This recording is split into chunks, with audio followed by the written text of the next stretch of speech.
இதுவரை ஒரு யாசகராய் உன் பார்வைக்கு காத்திருந்தேன். பல ஆசைகளை நான் சுமந்தபடி உன் வருகைக்கு தவம் இருந்தேன்.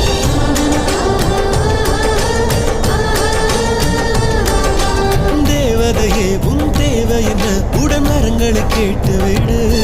சிறு கண்ணசைவில்